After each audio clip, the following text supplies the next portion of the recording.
இது ஃபர்ஸ்ட் மலேசியாவின் செய்திகள் உங்களுக்காக.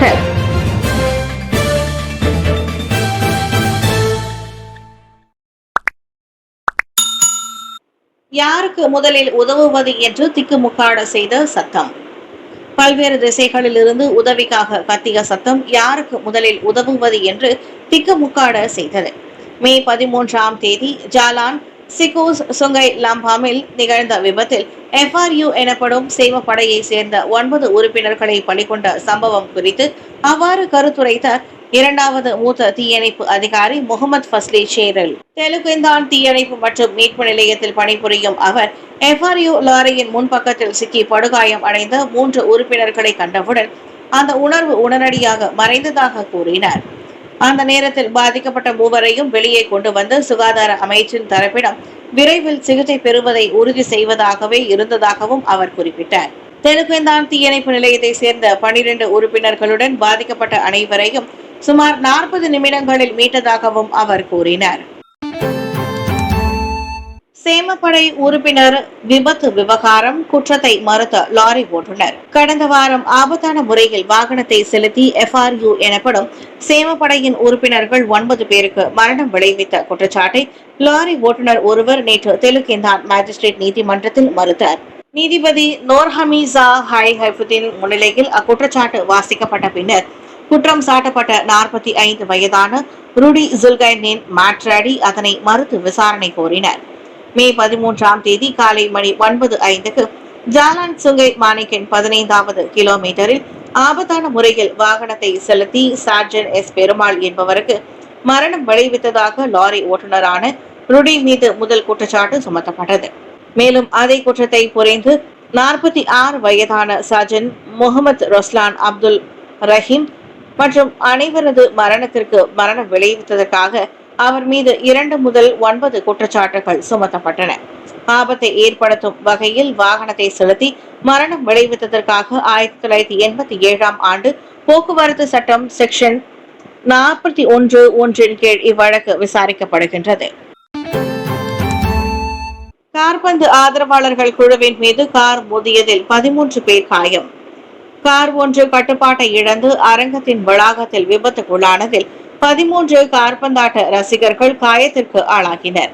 வியாழக்கிழமை ஸ்பெயினிற்கும் பார்சிலோனாவுக்கும் இடையிலான ஸ்பெயின் லா லிகா போட்டிக்கு முன்னதாக மைதானத்திற்கு வெளியே ரசிகர்கள் குழு ஒன்று கூடியிருந்த போது இச்சம்பவம் நிகழ்ந்தது. வாகனத்தின் ஓட்டுநர் கட்டுப்பாட்டை இழந்து அரங்கத்தின் வளாகத்தில் இருந்த ரசிகர்கள் மீது மோதியது போலீசாரின் தொடக்க கட்ட விசாரணையில் கண்டறியப்பட்டது. இருப்பினும் கதாலோனியா வட்டார தலைவர் சல்வாடோர் இலா இச்சம்பவத்தை ஒரு தனிப்பட்ட வழக்கு என்றும் வேண்டுமென்றே செய்யப்பட்ட செயலோ அல்லது பயங்கரவாதத்தால் தூண்டப்பட்ட தாக்குதலோ அல்ல என்றும் விவரித்தார். பாதிக்கப்பட்டவர்களுக்கு சொற்ப காயங்கள் ஏற்பட்டதோடு உள்ளூர் மருத்துவமனையில் சிகிச்சை அளிக்கப்பட்டது. ஈராண்டுகளுக்கும் மேல் பணியாற்றிய ஆசிரியர்கள் இடமாற்றத்திற்கு விண்ணப்பிக்கலாம். 2 ஆண்டுகளுக்கும் மேல் பணியாற்றிய ஆசிரியர்கள் இடமாற்றத்திற்கு விண்ணப்பிக்க கல்வி அமைச்சு அனுமதித்துள்ளது. நிபந்தனைகள் எதுவும் இன்றி அதற்கான விண்ணப்பம் திறக்கப்பட்டிருப்பதாக கல்வி அமைச்சர் ஃபட்லினா சிடேக் நேற்று அறிவித்தார். அந்த காரணத்திற்காக ஒரு ஆசிரியர் 2 ஆண்டுகள் அல்லது 24 மாதங்கள் நிபந்தனைகள் இன்றி பணியாற்றிய பிறகு ஆசிரியர் இடமாற்ற விண்ணப்பங்களை செய்யலாம் என்பதை அமைச்சு முடிவு செய்துள்ளது என்றார் அவர். நேற்று சரவா கூச்சிங்கில் நடைபெற்ற 2025ஆம் ஆண்டுக்கான 54வது தேசிய அளவிலான ஆசிரியர் தின கொண்டாட்டத்தில் கலந்து கொண்டு பேசிய போது ஃபட்லினா சிடேக் அவ்வாறு தெரிவித்தார். முன்னதாக ஆசிரியர்கள் முதல் 3 ஆண்டுகளுக்குள் இடமாற்றங்களுக்கு விண்ணப்பிக்க அனுமதி இல்லை எனும் நிபந்தனையை கல்வி அமைச்சு விதித்திருந்தது.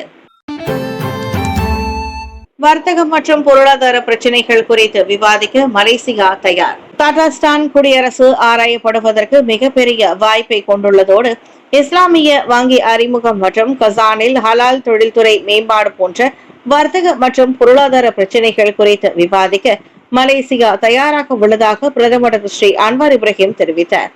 2022ஆம் ஆண்டு வரை 39 லட்சம் மக்கள் தொகையை கொண்ட தஜிகிஸ்தானில் 70க்கும் மேற்பட்ட இனங்கள் இருக்கும் வேளையில் அவர்களில் 50 விழுக்காட்டிற்கு மேல் இஸ்லாமியர் ஆவர்.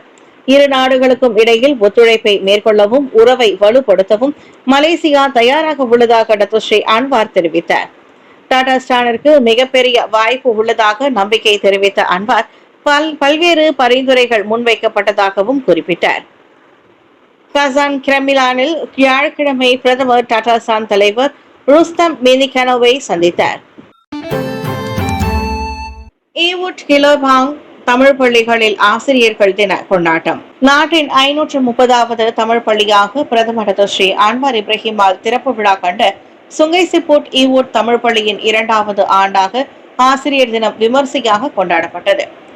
கடந்த 25 ஆண்டுகளாக ஆசிரியர் பணியில் இருப்பது பல மாணவர்களை உயர்ந்த நிலைக்கு உருவாக்கிய பெருமையே தமது வாழ்நாளின் மிகப்பெரிய சாதனை என்று அப்பள்ளியின் தலைமை ஆசிரியர் பொன்மணி திருவேங்கிடம் பெருமிதத்துடன் கூறினார். இன்னும் 2 ஆண்டுகளில் தாம் பணி ஓய்வு பெறுவது மனதிற்கு பாரமாக இருந்தாலும் மாணவர்களின் அறிவு கண்ணை திறந்து வைக்கும் கருவியாக தாம் எப்போதும் சேவையாற்ற தயாராக இருப்பதாகவும் அவர் நெகிழ்ச்சியுடன் கூறினார். இதனிடையே பேராக் மாநிலத்தில் அதிகமான மாணவர்களை கொண்ட கிளேபாங் தமிழ் பள்ளியிலும் ஆசிரியர் தின கொண்டாட்டம் சிறப்பாக நடைபெற்றதாக அப்பள்ளியின் தலைமை ஆசிரியர் சி விஜயன் தெரிவித்தார். 1914ஆம் ஆண்டு கிராமப்புற பள்ளியாக தொடங்கப்பட்ட இப்பள்ளிக்கூடம் 100 ஆண்டை கடந்து தற்போது புதிய கட்டிடத்தில் மிளர்ந்து வருவதாகவும் அவர் கூறினார். கொள்ளை மற்றும் போதைப் பொருள் கடத்தல் சம்பவங்களில் 2 சுட்டு வீழ்த்தப்பட்டனர். வியாழக்கிழமை இரவு நெகிரி சிம்பிளான் நீலாயில் உள்ள அடுக்குமாடி குடியிருப்பின் கார் நிறுத்தும் இடத்தில் கொள்ளை மற்றும் போதைப் பொருள் கடத்தல் சம்பவங்களில் தீவிரமாக ஈடுபட்டதாக நம்பப்படும் 2 ஆண்களை போலீசார் சுட்டுக் கொன்றனர். ஸ்லாங்கோ, நெகிரி சிம்பிளான் மற்றும் பேராக் ஆகிய மாநிலங்களில் உள்ள வீடுகள், தொழிற்சாலைகள் உட்பட பொருட்கள் சேகரிக்கும் மையங்களில் 40 மற்றும் 20 வயதுக்குட்பட்ட 2 ஆடவர்கள் கொள்ளை சம்பவத்தில் தீவிரமாக ஈடுபட்டதாக புகித் அமான் குற்றப்புலனாய்வு துறை JSJN செயல்பாட்டு பிரிவு துணை இயக்குனர் டத்தோ ஃபடில் மாஷூஸ் கூறினார். 70க்கும் மேற்பட்ட மலாய்க்காரர்கள், அதிலும் 20க்கும் அதிகமானவர்களுக்கு அதிகமான குற்றப்பதிவுகள் இருக்கின்றன. எனவே நான் நீண்ட காலமாக கண்காணித்து வருகின்றேன். இந்த குற்றங்களில் பாதி போதைப் பொருள் குற்றப்பதிவுகள் உள்ளது. எனவே ஒரு தொடர்பு இருக்கின்றது. குற்றம், வன்முறை மற்றும் போதைப் பொருள் ஆகியவற்றிற்கு தொடர்பு உள்ளது என்றார் அவர். அது சம்பந்தப்பட்ட அடுக்குமாடி குடியிருப்பின் கார் நிறுத்தும் இடத்திற்கு நெகிரி சிம்பிளான் மாநில போலீஸ் தலைவர் டத்தோ அகமது சாஃபிர் முகமது யூசுஃபுடன் வருகை மேற்கொண்ட போது அவர் செய்தியாளர்களிடம் அதனை கூறினார்.